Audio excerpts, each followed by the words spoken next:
penangkapan terhadap 2 orang tersangka, masing-masing berinisial RS dan TT. Sebagai penegasan, penangkapan ini bukanlah tindakan yang berdiri sendiri, melainkan kelanjutan dari proses penyidikan yang telah berjalan. Berkas perkara telah dinyatakan lengkap atau P21 oleh Kejaksaan.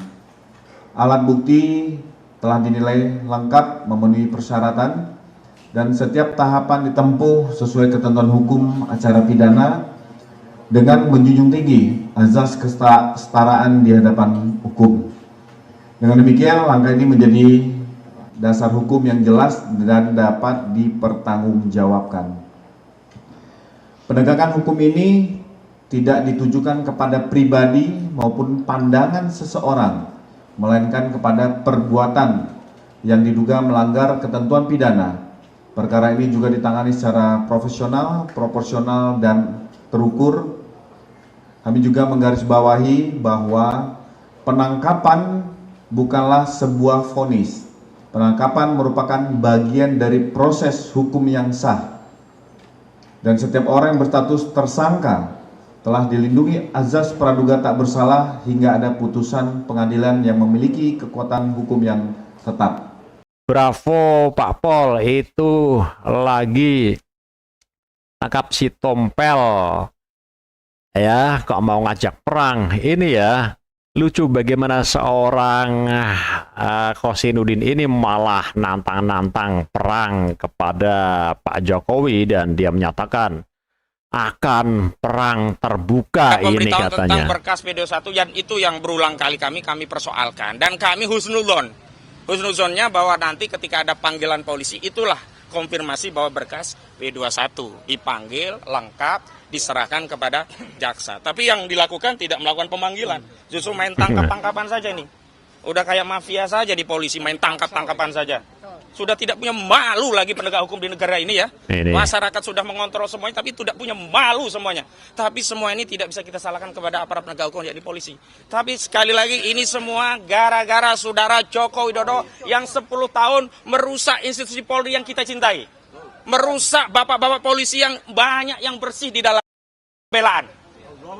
Jadi sekali lagi ya, alasan untuk kita memberikan dukungan apalagi pembelaan. Jadi sekali lagi, karena saudara Joko Widodo sudah sampai pada tahapan ini, bismillahirrahmanirrahim, kami nyatakan perang terbuka secara hukum melawan saudara Joko Widodo. Allah. Nah, Anda lihat sendiri kan bagaimana dengan selalu membawa ayat-ayat suci bahkan dalam forum-forum debat atau talk show. Dia mengutip ayat-ayat yang kadang-kadang dia sendiri saja tidak paham. Ini dia sudah menyatakan perang terbuka ini. Jadi kita para termul ya, yang masih percaya dan masih mencintai Pak Jokowi sebagai orang yang kita yakini sebagai dalam posisi yang benar dan terzolimi, maka kita pun akan terus menyatakan perang terbuka di medsos melawan orang-orang ini, terutama si Khosinuddin ex penolong HT dan pengasong khilafah yang nyata-nyata menantang perang terbuka terhadap Pak Jokowi. Karena saudara Joko Widodo sudah sampai pada tahapan ini, bismillahirrahmanirrahim, kami nyatakan perang terbuka secara hukum melawan saudara Joko Widodo. Allahu Akbar. Siap. Bubarkan termul. Ya, silakan kalau ada pertanyaan sebelum kami mendampingi ke dalam. Harus tegas, kalau perlu pengacaranya itu Tompel selalu bernarasi yang tidak baik, tangkap saja sekalian. Ini dukungan terhadap penangkapan dari Ahmad Khosinuddin juga banyak disuarakan oleh para netizen, terutama kita para pendukung Pak Jokowi. Karena orang ini memang dari dulu selalu menjadi duri dalam daging ya, sejak zaman Pak Jokowi menjadi presiden selama 10 tahun. Ya tentu saja kita bisa maklum karena orang ini sakit hati karena ormas radikalnya Hizbut Tahrir Indonesia atau HTI itu dibubarkan atas ketegasan dari Pak Jokowi. Dan kita mungkin tinggal menunggu waktu orang ini akan, kalau sudah tiba waktunya, karena ini membahayakan NKRI, maka orang ini layak juga nanti akan nyusul Roy Suryo dan Tifa masuk bui. Tidak ada hak imunitas kalau memang itu benar-benar kriminal dan membahayakan negara. Memberikan klarifikasi bahwa sebaiknya proses penangkapan didampingi oleh kami dari tim PH, sehingga kami bisa yakin dua hal. Pertama, pihak yang melakukan penangkapan adalah pihak yang berwenang, yang memiliki otoritas, yang memang diberikan wewenang oleh undang-undang. Dalam hal ini kami butuh kepastian bahwa yang menangkap itu benar penyidik Polda Metro Jaya. Karena hari ini kami khawatir sekali dengan kondisi bangsa seperti apa yang dialami oleh Andri Yunus. Orang bisa saja mengaku polisi, tapi di tengah perjalanan ternyata bukan polisi, kita kan khawatir sekali begitu.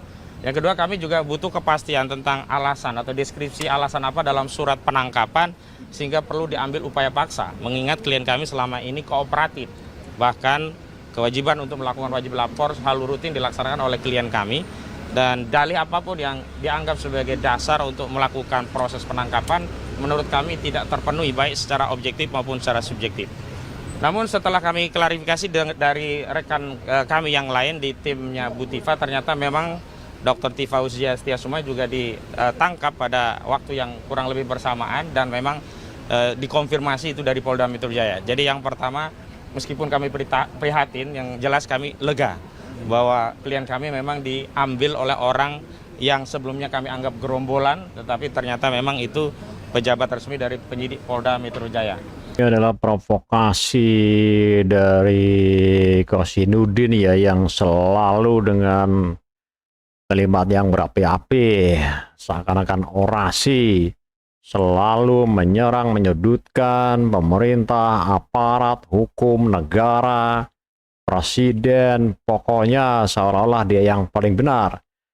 Bahwa menurutnya mungkin harusnya negara ini menjadi negara khilafah ya, sesuai dengan yang dia impikan, karena apapun yang dilakukan oleh pemerintah ini, bahkan seorang kriminal atau tindakan kriminal dan penjahat atau kejahatan seperti Roy Suryo ini pun ketika harus menghadapi proses hukum, katanya itu adalah kriminalisasi. Ini menurut Kosinudin. Dan ini menjadi konfirmasi bahwa memang benar hukum itu hari ini sedang ada pada narasi atensi dan intensi. Atensi dari Solo, Saudara Joko Widodo, intensinya ya untuk menekan Pak Roy dan yang lainnya termasuk Bu Tifa agar mereka melemah, agar mengambil pilihan berkhianat kepada rakyat sebagaimana yang sudah ditempuh oleh 3 orang pengkhianat sebelumnya. Dan memang ini adalah golden time, ada 1 kali 24 jam, ini adalah pertarungan perjuangan kami, juga Pak Roy, juga Dr. Tifa. Karena di 1 kali 24 jam inilah penyidik akan melakukan penekanan dengan dalih sedang melakukan pemeriksaan untuk menekan, agar mau damai, kalau tidak apa, akan ditahan. Karena setelah 1 kali 24 jam itulah penyidik. Tidak ya, dia bilang katanya mau damai atau ditahan. Tidak ada kata damai buat 2 orang ini, buat Roy Suryo dan Dr. Tifa ya. Bahwa orang ini memang harus dilanjutkan ke proses persidangan. Jangan pernah ada damai, tidak ada RJ buat roti busuk Roy Suryo dan Tifa ya. Jangan harap Bung Kosinudin ya. Baru akan mengambil kebijakan apakah akan melakukan penahanan setelah upaya penangkapan dan pemeriksaan atau tidak melakukan upaya penahanan. Dan karena itulah, sebagai sebuah antisipasi, dan kami sudah berkoordinasi dengan sejumlah tokoh-tokoh nasional, dan kemarin kami baru saja mengadakan diskusi nasional dengan tokoh-tokoh purnawirawan TNI dan polisi. Ada Pak Jenderal Purnawirawan Tiasno Sudarto, ada Pak Komjen Pol Ugroseno, ada tokoh-tokoh seperti Pak Said Didu, ada banyak tokoh yang berkumpul di Bandung termasuk Pak Roy. Dan semalam itu Pak Roy saat dijemput baru istirahat nyampe di rumah dari pukul 3 dari Bandung. Nah itu ya, ini terkonfirmasi bahwa kenapa Roy Suryo dan Tifa ini harus ditahan, itu adalah karena 2 orang ini tidak pernah berhenti untuk melakukan propaganda untuk terus berkuar-kuar. Dan saya ingat semalam yang juga pelapor kasus ijazah mengatakan ia tetap mengikuti proses hukum yang berjalan. Mengenai keberadaan ijazah aslinya, Jokowi bilang masih dipegang penyidik Polda Metro Jaya sebagai barang bukti.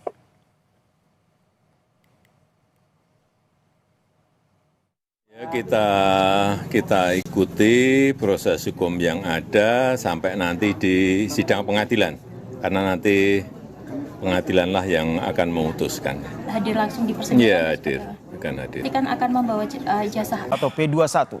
Polisi tegaskan sudah memeriksa 94 saksi, 26 ahli baik independen maupun yang dimohonkan para tersangka. Selain itu, saudara, seluruh barang bukti, dokumen dan juga digital sudah diuji oleh lembaga yang terverifikasi nasional dan internasional. Akhirnya ditahan nih, Mas. Dokter Tifa, pada hari ini kami dari penyidik Ditreskrim Polda Metro Jaya telah melakukan pengamanan terhadap para tersangka, yaitu saudara RS dan saudari TF, sebagai bagian dari rangkaian proses untuk melaksanakan penyerahan atau pelimpahan tersangka dan barang bukti dari penyidik Ditreskrim Polda Metro Jaya kepada Jaksa Penuntut Umum Kejaksaan Tinggi DKI sehubungan dengan berkas perkara yang sudah dinyatakan lengkap atau P21. Usai ditetapkan sebagai tersangka, tim kuasa hukum Roy Suryo dan Tifa menolak polisi melakukan pemeriksaan kesehatan kepada keduanya. Kuasa hukum Roy Tifa bilang bahwa kondisi kesehatan keduanya dalam keadaan baik sehingga tidak perlu dicek kesehatannya lagi. Refli Harun menuding pemeriksaan kesehatan hanya cara untuk memamerkan Roy Suryo dan Tifa ke publik dengan menggunakan rompi tersangka. Iya, kita mau sampaikan ini. Tolong dikasih ruang dan waktu dulu. Pak Roy dan Dr. Tifa berada dalam keadaan sehat walafiat. Kami tim hukum memprotes agar mereka tidak dibawa ke rumah sakit karena tidak ada pentingnya, tidak ada indikasi mereka sakit dan harus dibawa ke rumah sakit. Kami protes menengarai ini adalah cara-cara untuk memamerkan beliau berdua dengan rompi orange-nya. Tudingan jika penangkapan Roy Suryo dan Dr. Tifa ini karena desakan dari Solo dan bukan karena berkas perkaranya sudah lengkap atau P21. Sudah hadir bersama kami di studio Kompas TV Bang Ahmad Kozinuddin dan juga Bang Andi Azwan yang sudah hadir di Kompas Petang. Yang ingin saya tanyakan ke Bang Kozin adalah kalau kita lihat sebenarnya kan polisi sudah bilang bahwa penangkapan ini adalah sebagai suatu proses lanjutan pelimpahan tahap 2. Artinya ini merupakan suatu hal yang biasa. Pertanyaannya, lalu kenapa Anda begitu sangat marah, sangat memprotes penangkapan ini? Tapi jangan dijawab dulu Bung Kozin, kita akan lanjutkan perbincangan kita, tetaplah bersama kami di Kompas Petang.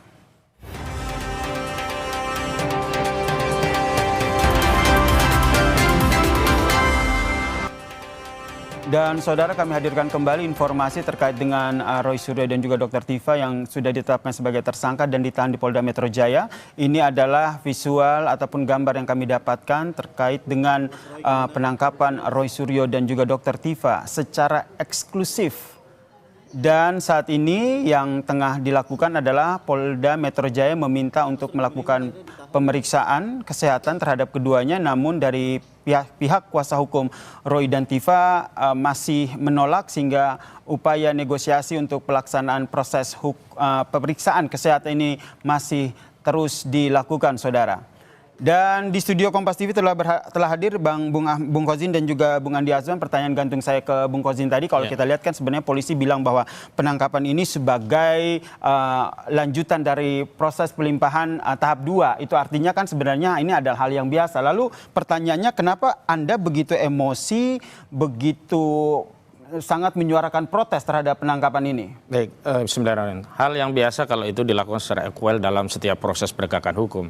Namun menjadi luar biasa jika itu ada intensi dan tendensi. Bahkan kami meyakini ini adalah bagian dari tekanan kubu Solo sehingga polisi melakukan tindakan pada hari ini. Kami bisa tegaskan kenapa itu terjadi, karena dalam konteks penegakan hukum, penahanan termasuk penangkapan itu bukanlah hak atau juga bukan kewajiban, namun wewenang yang itu diikat dengan ketentuan peraturan perundang-undangan yang berlaku. Dan dalam kasus yang kaitannya fitnah dan pencemaran, semestinya tidak perlu dilakukan penahanan, apalagi melakukan proses penangkapan. Karena dalam kasus Luhut bin Sarpanjaitan melawan Fathia dan Haris Maulidiyanti, itu bisa fair, bisa bersidang sampai vonis, dan akhirnya Luhut bin Sarpanjaitan kalah karena tidak ada pencemaran dan fitnah di situ. Kami menyadari karena ini diawali dengan upaya penyelundupan pasal 32 dan 35 seolah itu menjadi legitimasi untuk melakukan penahanan. Namun yang kami protes adalah tindakan itu sama sekali tidak mengindahkan asas kemanusiaan. Contohnya saat penangkapan itu upaya paksa itu masuk rumah, bahkan mau masuk ke kamar, padahal sudah dipersilahkan agar menunggu di ruang tamu dan tidak diketahui ini orang siapa, karena kami tadinya khawatir ini adalah geng-geng yang ditunjuk untuk melakukan tindakan biadab yang kita tidak ketahui siapa orangnya. Namun begitu terkonfirmasi dari Polda, setidaknya kami lega bahwa yang menjemput adalah orang yang berwenang begitu. Nah, sehingga Anda menuding bahwa ada intensi dan juga tendensi dari pihak Solo begitu. Ya, ini terbaca dulu sebentar. Terbaca ketika kubu Solo meminta agar segera ditahan dan ditangkap, bahkan dengan mengancam kalau tidak dilakukan penahanan dan penangkapan terhadap Roy CS akan diduduki dan dibakar kantor Kejati DKI. Itu adalah bagian dari rangkaiannya. Bagaimana nih relawan dituding ini untuk desakan untuk menahan Roy dan Tifa ini, ada backingan ataupun ada bahasanya Bung Kozin tadi, ada intensi juga tendensi dari Solo? Ya, itu kan halusinasi dari Kozinuddin. Dari dulu memang dia sangat benci ya dengan Pak Jokowi dari dulu untuk itu. Ya, kalau kita lihat bagaimana proses ya dalam penjemputan ini sesuai dengan KUHP yang sudah ada, baik yang lama maupun yang baru ya. Kita kalau ingat bahwasannya penahanan ini disebabkan ada beberapa perkara itu. Satu adalah mengulangi perbuatan, dan ini terus menerus dilakukan oleh Roy CS ini ya dalam mengulangi perbuatan itu. Ya, fitnah, ya kemudian juga pencemaran nama baik. Dan luar biasa itu, melebihi dari kewarasan dari orang-orang yang berpikiran waras. Ya, mereka lakukan hal itu terus menerus, masif ya dilakukan. Dan selalu mereka berlindung dari kata bahwasanya kami dikriminalisasi, bahwasanya kami ini adalah pejuang kebenaran. Nonsens untuk bicara itu. Tapi itu adalah omong kosong bicara itu. Oke, Bung Andi, sorry saya potong. Tapi gini, kalau kita lihat kan orang itu akhirnya ditahan ataupun ditangkap itu kan karena ada beberapa kekhawatiran. Yang pertama, kekhawatiran untuk menghilangkan barang bukti atau tidak bisa diajak kerjasama. Tapi kalau kita lihat selama ini kan Roy dan Tifa ini kan rajin wajib lapor begitu. Jadi sebenarnya salahnya di mana ini? Ya, ini kan juga ada pasal Undang-Undang ITE ya, yang melebihi dari 6 tahun. Bukankah hanya berbicara tentang pasal namanya kalau dulu 310 311 kan begitu. Tapi ini ada Undang-Undang ITE yang hukumannya itu di atas 6 tahun. Ya, wajar kalau itu ditahan karena juga selama ini 1 tahun penuh itu selalu digalang ya opini-opini maupun asumsi-asumsi yang sangat sesat yang membuat masyarakat yang tidak mengetahui ini akhirnya merasa ada sesuatu ya yang bergejolak menjadi bola salju. Ini berbahaya untuk dalam kehidupan berbangsa dan bernegara kita. Sehingga Anda mendesak untuk Polda Metro Jaya melakukan penahanan terhadap Roy dan juga Tifa. Kalau Bung Kozin sendiri melihat seperti apa? Pasal ITE jadi salah satu menjadi konfirmasi bahwa masuk. Ya, ini menjadi konfirmasi bahwa hukum tajam ke pengkritik Jokowi tapi tumpul ke kubu Jokowi. Termul aman dari hukum. Buktinya ada Sylvester Matutina dan Rasman yang sudah jelas ingkrah.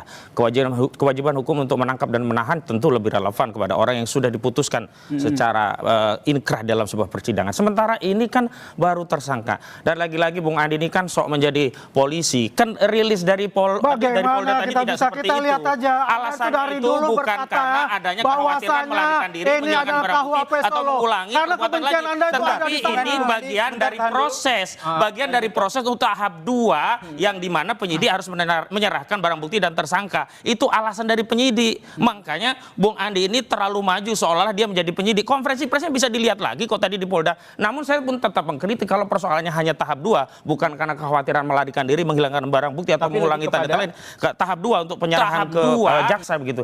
Bukankah bisa diawali dengan melakukan pemanggilan, tidak kemudian melakukan tindakan penangkapan langsung? Toh kami juga sudah kooperatif. Ya, anda dan tadi ada kontestasi. Anda misalnya ya tadi mau dipakaikan mau dipanggil atau tahanan ditangkap itu. di tempat Sebentar, Anda saya tadi tidak mengintersep Anda. Omongan Anda Anda tidak punya adab sama dengan Jokowi, saudara. Dan saya benci dengan Jokowi karena orang-orang seperti Anda tidak punya adab, pembohong. Provokator. Saya ingatkan Bung Andi, Bung Kozin, kita sedang live report, live siaran langsung. Jangan memberikan edukasi yang jelek terhadap pemirsa Kompas TV, oke? Saya menghormati, makanya saya akan menjelaskan. Oke, saya sekarang ke Bung Andi. Bung Andi, bagaimana Anda menanggapi soal ketidakadilan dalam proses hukum yang dilakukan soal penangkapan ini, termasuk soal Rasman dan juga Sylvester yang sudah inkrah tapi belum ditangkap? Jadi kita harus memisahkan. Kita fokus kepada yang namanya ijazah asli Pak Jokowi yang dituduh palsu, sekarang sudah masuk tahap 2 nantinya, karena sudah ada penangkapan untuk itu. Apa yang dilakukan oleh Polda Metro Jaya ini sangat luar biasa dengan penuh hati, 1 tahun penuh untuk itu. Ya, apapun semua yang diminta oleh mereka itu diakomodir oleh Polda Metro Jaya. Dan apakah kita frontal untuk melakukan hal sesuatu itu? Tidak. Kita menunggu semua karena kita semuanya ada taat hukum untuk itu. Dan proses ini adalah etapa terakhir yang telah dilakukan oleh para penyidik Polda Metro Jaya yang sebentar lagi akan diserahkan kepada kejaksaan. Selesai tugas dari Polda Metro Jaya untuk itu. Yang sebetulnya yang harus dihadapi adalah persiapkan diri Anda dalam nanti di pengadilan. Challenge kita punya yang namanya barang bukti dengan barang bukti Anda. Karena saya yakin mereka itu tidak mempunyai barang bukti sama sekali. Itu jelas. Oke, kita karena tanyakan selama ini kepada tidak Bung pernah Kozin, ya? ada ditunjukkan kepada kita. Ini barang bukti kita. Semuanya itu adalah fotokopi. Tanggapannya Bung Kozin? Yang pertama, Bung Andi ini kan nggak punya legal standing. Jadi kalau dia mau bicara hukum lebih lanjut, pertama dia harus perbaiki punya legal standing nggak dalam perkara ini. Yang kedua, saya bicara legal kalau kita standing. Sebentar, Anda saya bicara tadi legal tidak standing untuk itu. Yang kedua, yang jelas Anda itu sudah Oke, baik, Bung Andi tahan dulu Bung Andi. Silakan Bung Kozin. Yang kedua, kalau kita melihat persoalan ini harus dikaitkan dengan perkara lain. Kenapa? Polisi itu penegak hukum, bukan pelayan Jokowi. Kalau polisi pelayan Jokowi, ya iya kita pasang kacamata kuda hanya untuk Jokowi agar segera naik ke limpah persidangan. Tapi ada anomali bahkan kontradiksi. Ada kasus Firly Bahuri yang sudah bertahun-tahun dan sampai hari ini tidak pernah wajib lapor, statusnya masih tersangka, tidak pernah ditangkap, tidak pernah juga dipersidangkan. Ada Sylvester Matutina yang sudah inkrah, ada Rasman Arif Nasution yang sudah inkrah. Kita bicara tentang hukum untuk keadilan seluruh rakyat, bukan sekedar hukum untuk melayani Joko Widodo. Kalau konteksnya demikian, maka hukum ini hanya untuk melayani Joko Widodo. Kenapa? Dalam kasus-kasus yang lain tidak diterapkan seperti itu, seperti kasusnya Luhut Bin Sarpanjaitan. Tapi kenapa dalam kasus Joko Widodo ini dilakukan penangkapan dan tadi sedang ada upaya untuk menjatuhkan marwah klien kami dengan dipakaikan baju tahanan. Kami tadi protes dan akhirnya tidak dipakaikan. Dan yang kedua, mau dibawa ke rumah sakit Kramat Jati. Padahal prosedurnya tidak harus ke rumah sakit Kramat Jati karena ada kesehatan yang ada di Polda dan itu bisa dilakukan di situ. Kalau itu alasannya adalah cek kesehatan. Dan ini adalah bagian dari kontestasi mempermalukan klien kami dan ini semua tidak lepas dari intensi dan sehingga kubu Anda juga Joko kuasa Widodo. hukum Anda menolak untuk betul. Roy dan juga Tifa dilakukan pemeriksaan kesehatan. Betul. Karena lebih kepada itu ya? Iya. Kalau menurut Anda? Ya buat saya mereka tidak perlu malu karena mereka mempermalukan dirinya mereka sendiri. Ya, itu sudah menurut saya pemakaian rompi itu sewajarnya dia lakukan. Kalau dia itu taat hukum. Tidak ada yang namanya di mata hukum bahwa dia istimewa. Yang dilakukan ini kan merasa istimewa dia ini. Ya, merasa pejuang kebenaran. Kebenaran apa? Sontoloyo saya katakan itu. Apa yang dilakukan sini adalah repetisi propaganda dan mereka selalu mengatakan bahwa saya pejuang kebenaran dan mereka selalu mengatakan bahwa Pak Jokowi itu adalah salah dan salah.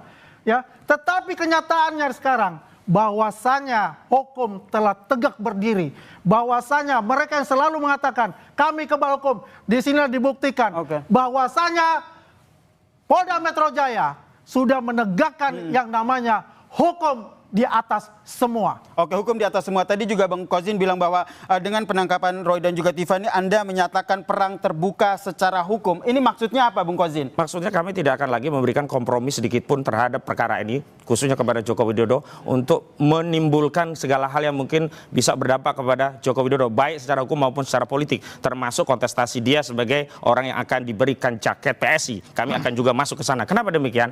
Karena tadi kalau dikatakan kami kebal hukum, tidak ada kekebalan kami. Justru saudara Joko Widodo kebal hukum karena dilaporkan ke Barreskrim, dihentikan kasusnya, sedangkan klien kami langsung dilaporkan, langsung ya jadi tersangka dan hari ini ditangkap oleh Polda. Jadi di mana kebal hukumnya kami? Justru saudara Joko Widodo yang kebal hukum. Kenapa? kasusnya dihentikan pada Dumas, sementara dalam proses penyelidikan tidak ada, Dumas itu dihentikan. Yang ada penyidikan dengan SP3. Sebaliknya kalau kita bicara tentang penegakan hukum, tidak ada satupun pasal KUHP, apalagi yang baru. Makanya sekarang tidak ada memamerkan tersangka dengan baju orange. Kenapa di KUHP baru nggak boleh diatur itu? Ini namanya apa? Sudah melakukan justifikasi terhadap orang yang baru tersangka padahal belum terbukti apakah dia bersalah dengan kasusnya. Tapi framingnya itu seolah-olah ini penjahat pakai baju oranye, dan itu yang diinginkan oleh kubu sehingga Joko Anda dengan Widodo. lantang menyatakan perang terbuka secara hukum dengan kubu Joko Widodo. Tanggapan Anda, Bung Andi? Kalau dia mengatakan dan memprovokasi perang terbuka, ini menimbulkan bahwasanya Bung Khozinuddin ini tidak cakap dalam beracara itu. Ya, dia selalu menonjolkan yang namanya adalah emosional, ya, personal. Kalau kita bicara di sini, kalau kita bicara tentang hukum, patuhilah hukum itu, ya. Tidak semerta-merta mengatakan kita akan berperang. Kata-kata berperang itu tidak pantas diucapkan oleh seorang Bukankah kubu Roy Suryo juga sudah patuh dengan hukum, ikut ditangkap, kemudian sekarang juga sudah mengikuti prosesnya? Harusnya mereka itu, ya, setelah ditangkap itu pakailah rompi orange itu. Kenapa ditenteng? Karena semuanya juga pakai rompi orange. Jadi lebih kepada menggunakan rompi orange menurut Anda, ya? Dan catatan lagi yang dikatakan oleh kuasa hukumnya, mempermalukan. Apa yang dipermalukan? Mereka itu mempermalukan dirinya sendiri karena melakukan hal-hal seperti itu. Coba 1 tahun penuh narasi-narasi kebencian yang terus diglorifikasikan. Narasi-narasi yang menurut saya itu narasi-narasi sesat, ya, yang ingin mempengaruhi publik untuk mendukung dia. Ya, sekarang publik sudah cerdas. Penilaiannya seperti apa? Bayangkan, yang namanya aparat penegak hukum itu pun di-downgrade. Baik.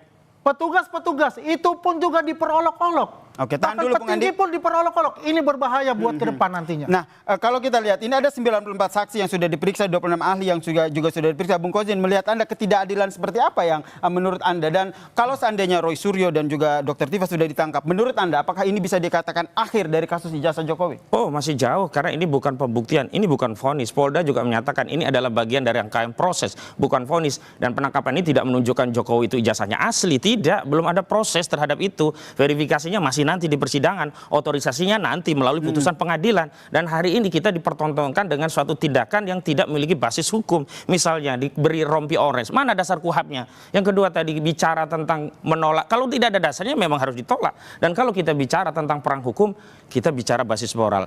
Masih bermoral saya menggunakan ungkapan perang hukum, dan itu bagian dari ungkapan yang kita menunjukkan ingin melawan secara hukum. Bagaimana dengan bakar kejaksaan? Akan diduduki. Apakah punya moral? Sekarang kita mau bicara moral pada orang yang nir etika, nir moral, yang mereka sendiri secara telanjang menunjukkan mereka tidak punya kapasitas moral, apalagi bicara tentang moral. Dan kalau kita bicara hukum, hukum itu adalah apa yang tertulis, dasarnya mana? Kalau ada dasar di KUHP, seorang tersangka wajib pakai ya rompi orange, saya persilahkan, bahwa kan nggak ada. Dan itu yang kemudian tendensi, ada yang boleh dipakai, ada yang enggak. Meskipun pakai ataupun tidak menggunakan